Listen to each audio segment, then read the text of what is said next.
এই ঘটনাটি মূলত যিনি পাঠিয়েছেন তার নাম সাগর। উনি পর্তুগাল প্রবাসী। উনি বাংলাদেশে এসেছিলেন কোনো একটা মাধ্যমে, ঢাকাতে ওনার সাথে আমার দেখা হয়। তখন উনি একটি ঘটনা আমার সাথে শেয়ার করতে চাইলেন। সামনাসামনি আসলে ঘটনা সংগ্রহ করাটা এটা আমাদের জন্য বেশ টাফ, কারণ হচ্ছে ঘটনা সংগ্রহ করার পর সেটা মনে রাখাটা এটা বেশ কঠিন একটি ব্যাপার হয়ে যায়। কারণ ঘটনাটা শোনার পর অনেকগুলো ব্যাপার রয়েছে, পরপর কিছু কিছু ব্যাপার রয়েছে, সেগুলো সাজিয়ে আসলে লিখে না রাখলে পরবর্তীতে এটা বলাটা বেশ ঝামেলার হয়ে যায়। উনি আমাকে ঘটনাটি কয়েক মিনিটের মধ্যে বলে শেষ করেন।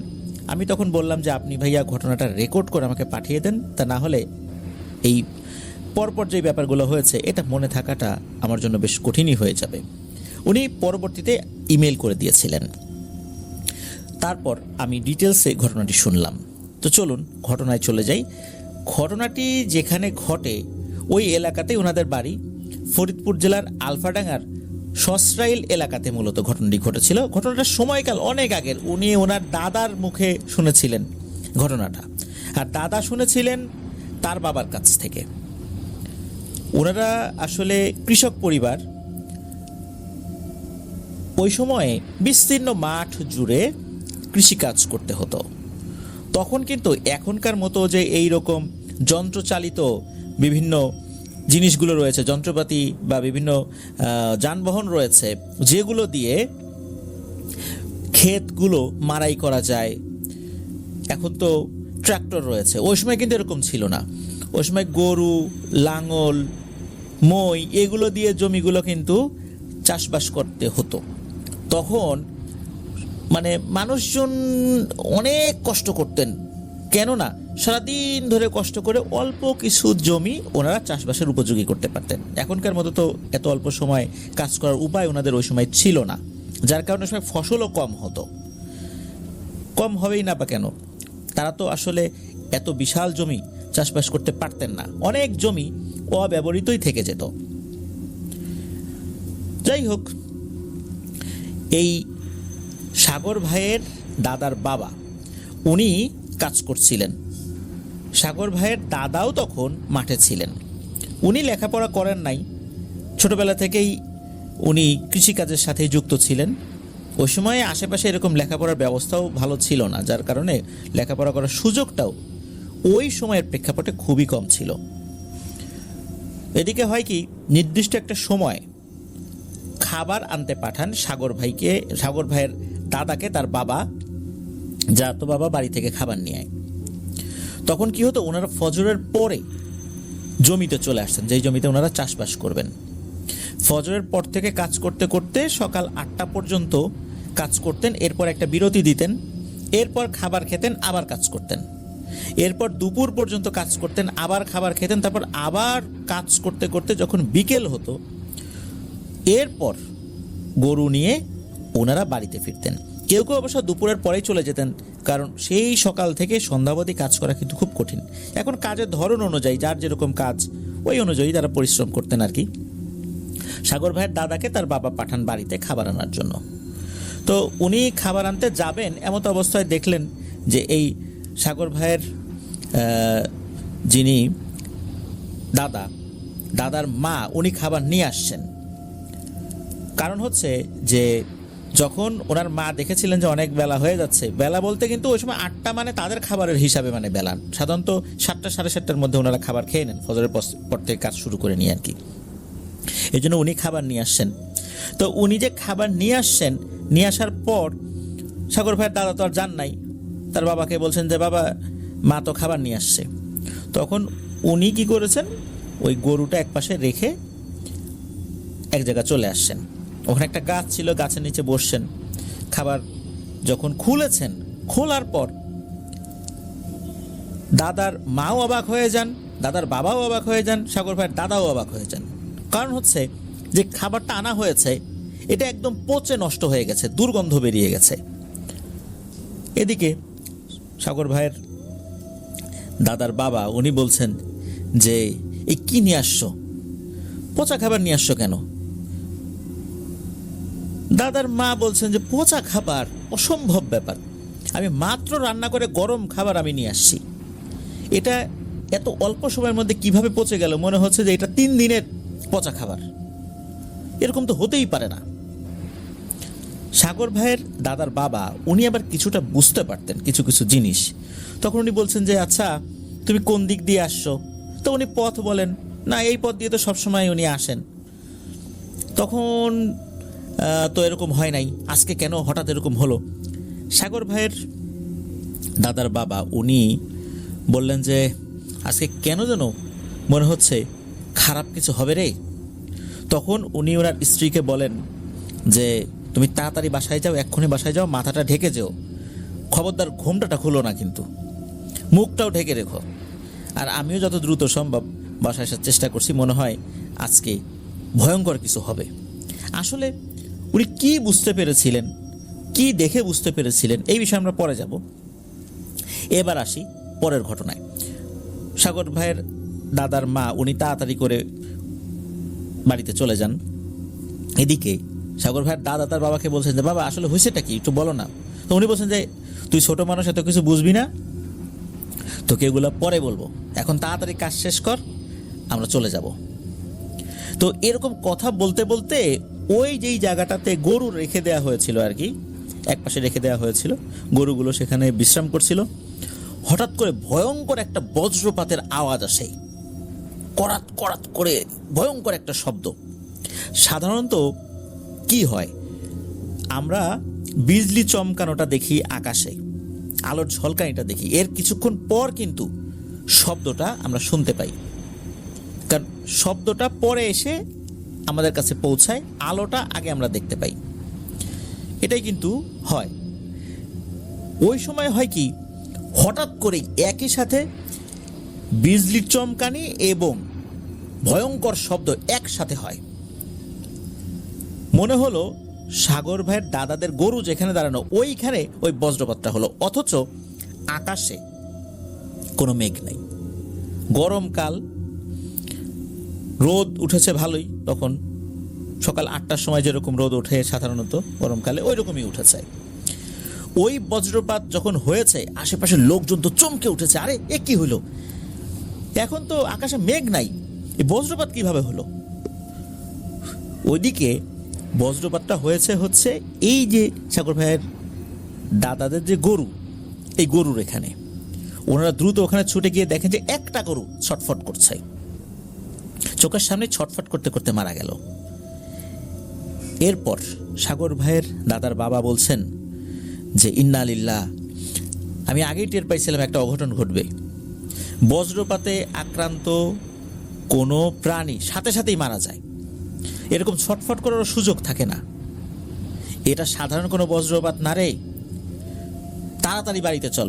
তখন সাগর ভাইয়ের দাদার বাবা বলছেন এই তোমরা সবাই কাজ কাম বাদ দিয়ে দ্রুত বাড়িতে ফেরত যাও। লোকজন তারা এই ঘটনার আকস্মিকতায় কিছুটা হতবিহ্বল হলেও কাজ ফেলে রেখে বাড়িতে চলে যাবেন এমনটা তো আসলে তারা মেনে নিতে পারছিলেন না, কারণ তাদের অনেক কাজ ছিল, জমিতে ফসল বুনবেন, কাজ ছেড়ে এই সকাল 8টার সময় যদি বাড়িতে চলে যান, সারাদিনের কাজ পড়ে আছে, এমনটা না যে দুপুর পর্যন্ত কাজ করেছেন তারপর চলে যাবেন।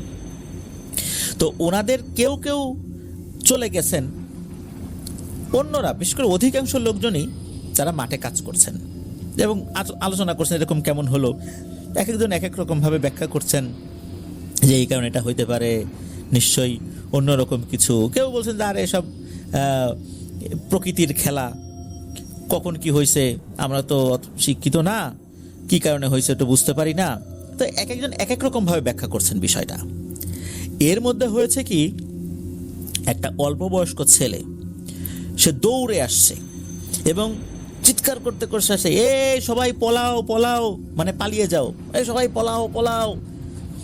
ও যেরকম চিৎকার করছে দেখা যাচ্ছে যে ও আবার কিছু ছাগল পালতো, ছাগল নিয়ে মাঠে আসতো, ওই ছাগলগুলো ওর পিছন পিছন দৌড়াচ্ছে, মানে ছাগল ওর পিছনে দৌড়াচ্ছে, ওর ছাগলের আগে দৌড়াচ্ছে।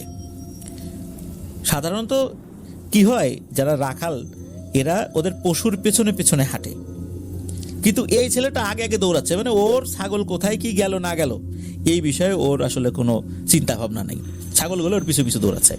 এখন এই বাচ্চাটাকে কেউ কেউ বলছে কি হয়েছে কি হয়েছে, কথা বলার সময় নাই, পলাও পলাও পলাও। আসতেছে আসতেছে, ওরা আসতেছে। কে আসতেছে? ও আর কত কথা বলে না। এখন আরো কয়েকজন লোক বলতেছে কি, আরে দূরে ছেলে ফেলে পাগল হয়ে গেছে, কি না কি দেখছে, এখন দৌড়াচ্ছে। এর মধ্যে ওনারা দেখেন যে মাঠের আশেপাশে দূরে দূরে যে সমস্ত জায়গাগুলোতে গবাদি পশু বাঁধা ছিল, এরা দড়ি টড়ি ছিঁড়ে যে যার মতো দৌড়াচ্ছে, এলোমেলো দৌড়াচ্ছে। তখন লোকজন বুঝতে পারেন যে নিশ্চয়ই এখানে কিছু একটা হয়েছে, ঘটনা কি, এরকম হচ্ছে কেন, এটা তো স্বাভাবিক কিছু না। তখন কিছু লোকজন দ্রুত চলে যাওয়া শুরু করবেন। এমত অবস্থায় কেউ বলছে, এই আমার হাত তো চলতেছে না রে, আমার হাত চলে না কেন। কেউ হাঁটতে পারছেন না, এক পা চলছে তো আর এক পা চলছে না। কেউ বলছেন যে আমি এক চোখে দেখতেছি আর এক চোখে দেখতেছি না। কেউ বলতেছেন যে আমার শ্বাস প্রশ্বাসে কষ্ট হচ্ছে। এইরকম শুরু হয়ে গেছে। তখন আর একজন মুরব্বী ছিলেন, উনি বলছেন যে আমাদের তো দেরি করা উচিত হয় নাই রে, আসলেই একটু আগে যখন শুনলাম যে তাড়াতাড়ি এখান থেকে যেতে হবে, আমাদের সেটাই শোনা উচিত ছিল। তা না হলে একটা গরু এইভাবে বিনা মেঘে বজ্রপাতে কিভাবে মারা গেল, এটা তো আমাদের বোঝা উচিত ছিল। এখন যতটুকু শরীরে শক্তি আছে, চল তাড়াতাড়ি পালাই। তো ওনারা কি করেছেন, দ্রুত ওখান থেকে চলা শুরু করেছেন। এর মধ্যে একজন আবার কি মনে করে পেছন দিকে তাকিয়েছেন। স্বাভাবিকভাবে ওটা তো তখন তো দিনের বেলা, পেছন দিকে তো তাকাবেনি, পেছনে এমন কোনো কিছু হচ্ছে না যাতে করে ওনাদের তাকানো নিষেধ। এমনিতে তাকিয়েছেন কৌতূহল হয়ে। তখন উনি একটা ভয়ঙ্কর দৃশ্য দেখেন। উনি দেখতে পান বিশাল বিশাল দানবাকৃতির অনেকগুলো প্রাণী। এরা ঠিক মানুষের অবয়ব না, আবার ঠিক প্রাণীর অবয়ব না। এটা যে কি এটা বোঝা যাচ্ছে না, তবে ভয়ঙ্কর দেখতে এক একটা জিনিস। এরা একে অন্যের সাথে যুদ্ধ করছে। মাটি থেকে 10-12 হাত উপরে এরকম তারা আছে, মাটিতেও না, মানে মাটি থেকে 10-12 হাত উপরে শূন্যে ভাসমান অবস্থায় এরা একে অন্যের সাথে যুদ্ধে লিপ্ত আছে, কিন্তু কোনো শব্দ হচ্ছে না। কারো কারো শরীর দ্বিখণ্ডিত হয়ে যাচ্ছে আঘাতে।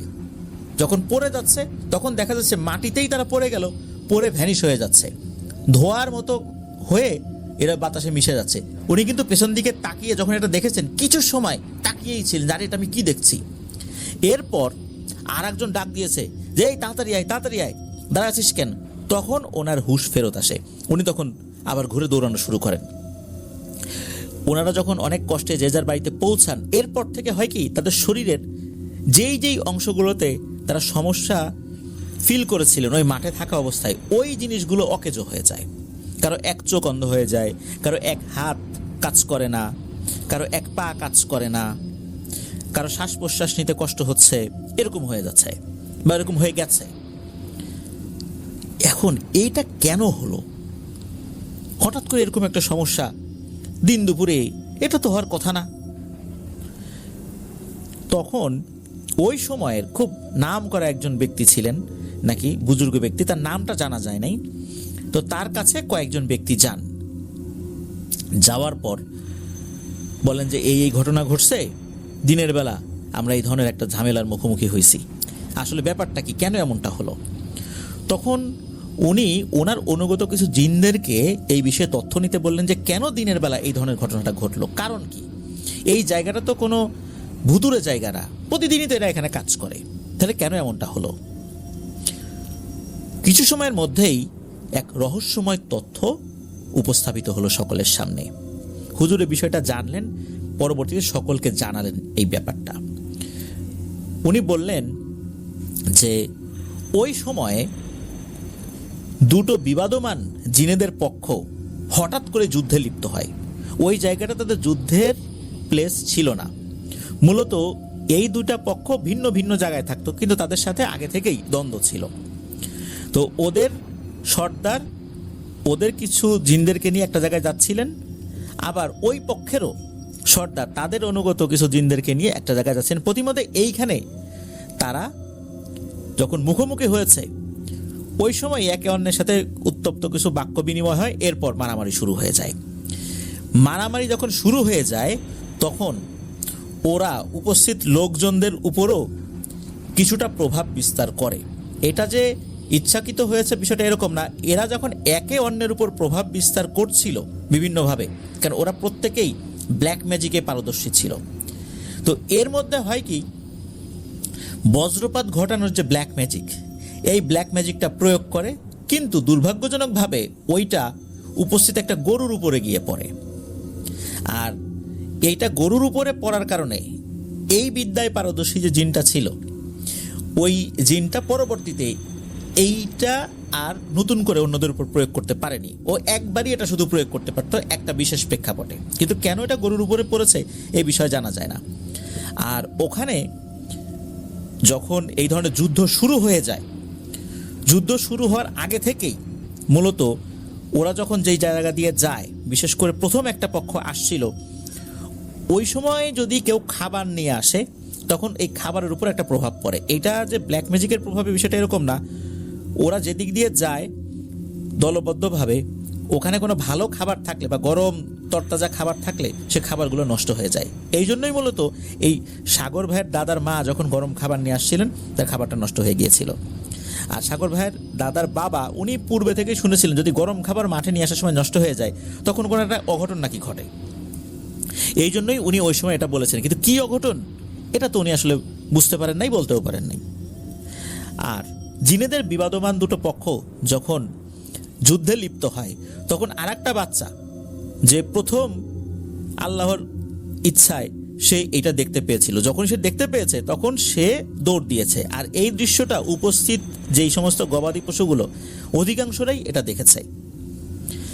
কিন্তু সাগর ভাইয়ের দাদার বাবার যে গরুগুলো, তারা বজ্রপাতে ওই দুইটার মধ্যে একটা মারা গেছে, কারণ তখনও যুদ্ধ শুরু হয় নাই পরিপূর্ণভাবে। এই জন্য ওরা ছোটাছুটি করতে পারেনি, একটা মারা গিয়েছে। আর একটা মারা যাওয়ার পর অন্যটা ছোটাছুটি শুরু করেছে ভয়ে, এটা তো স্বাভাবিক। আর যখন যুদ্ধ শুরু হয়ে যায়, ওখানে একে অন্যে যখন একে অপরের উপর ব্ল্যাক ম্যাজিক প্রয়োগ করছিল যুদ্ধের সাথে সাথে, এর একটা প্রভাব উপস্থিত মানুষের উপরে পড়ে, যার কারণে প্রত্যেকেরই শরীরের অর্ধেক অংশ এ দ্বারা প্রভাবিত হয়। এরপর তো লোকজন বাড়িতে চলে আসে, যুদ্ধ শেষ হয়ে গেছে, কে জিতেছে কে হেরেছে এই বিষয়ে আসলে ওই হুজুর বিস্তারিত কিছু বলেন নাই। তবে হুজুর বলেন যে তোমরা আসছো ভালো হয়েছে, কারণ এই চিকিৎসাটা দ্রুত শুরু করতে হবে। এটা যেহেতু স্বাভাবিক কোনো অসুখের মাধ্যমে এটা হয় নাই, ইনশাল্লাহ ঝাড়ফুঁকে আল্লাহ তাআলা চাহেন তো ভালো হয়ে যাবে। এরপর থেকে ওই হুজুর টানা কয়েকদিন ওই লোকগুলোকে ওনার বাড়িতেই রেখে দেন, বাড়িতে রেখে বিভিন্ন ধরনের ট্রিটমেন্ট করেন, গাছগাছারা দিয়েও কিছু ওষুধ বানিয়ে ওনাদেরকে দেন। আল্লাহর রহমতে অধিকাংশ মানুষই ভালো হয়ে গিয়েছিলেন। হাতে গোনা কয়েকজন মানুষ পরিপূর্ণভাবে সুস্থ হন নাই, বিশেষ করে কারো এক চোখ যে অন্ধ হয়ে গিয়েছিল, তো চোখের দৃষ্টিশক্তি ফেরত আসলেও পরিপূর্ণভাবে আসে নাই, আগে যেরকম অনেক ভালোভাবে দেখতেন ওরকমটা হয় নাই। আবার কারো কারো হাত বা পায়ে পরিপূর্ণ শক্তি আসে নাই, এটা হাতে গোনা অল্প কয়েকজনের ক্ষেত্রে হয়েছে। আর অধিকাংশ যারা আক্রান্ত হয়েছিলেন এনারা প্রত্যেকে আল্লাহর রহমতে ঝাড়ফুঁকে সুস্থ হয়ে গিয়েছিলেন। প্রিয় লিসেনার্স, এই যে ঘটনাটা খেয়াল করুন যে এমন এক বিপদ, এটা বলে কয়ে আসে নাই, হঠাৎ করেই হয়েছে। আর এই ধরনের বিপদ কখন যে ঘাড়ের উপর এসে পড়বে এটা আমরা কেউ জানি না, আল্লাহ যদি আমাদেরকে হেফাজত না করেন। দেখেন ওই সময়ে জিনেদের বিবাদমান দুটো পক্ষ যে ওইখানে যুদ্ধে লিপ্ত হবে এটা ওই জিনেরাও জানে না। এভাবেই হঠাৎ করে শুরু হয়ে গেছে, এটা ওদের জন্য একটা বিপদের ব্যাপার ছিল। আর উপস্থিত মানুষদের জন্য তো অবশ্যই বিপদের কারণ। দিনের বেলায় এই ধরনের ঘটনা যদি ঘটে, কারণ দিনের বেলায় তো মানুষ চলাফেরা করে, তারা তো আর ঘরে বসে থাকবে না, মাঠের মধ্যে এই ধরনের ঘটনা ঘটেছে। তো এমনটাই আমাকে জানিয়েছিলেন সাগর ভাই। উনি এই ঘটনাটা বংশ পরম্পরায় আসলে ওনারা শুনেছেন, যেটা বর্ণনা করেছেন। আর ওই সময়ের একদম এক্স্যাক্ট প্লেস, সসরাইলের ঠিক কোন জায়গা, তো ঠিক কোন জায়গাতে হয়েছিল, ঘটনা সম্পর্কিত অনেক ব্যক্তিবর্গ রয়েছেন। তো ওই যেমন বুজুর্গ ব্যক্তি, তাদের নাম এইগুলো আসলে জানা যায় না। আর উনি ইচ্ছা করে কিছু নাম আমাদেরকে বলেন নাই সঙ্গত কারণে। এখন বললে হয়তো বা ওনারা বিব্রতকর পরিস্থিতিতে পড়তে পারেন, বা এরকম চিন্তাভাবনা থেকে বলেন যে ওনার দাদা বা দাদার বাবা, ওনাদের নামটা আসলে বলেন নাই আর কি, শুধু ওনার নামটা আমরা প্রকাশের অনুমতি পেয়েছি, এই জন্য বললাম। প্রিয় লিসেনার্স, এটি ছিল ঘটনা। আশা করছি ছোট্ট এই ঘটনাটি আপনাদের সকলের কাছে ভালো লেগেছে।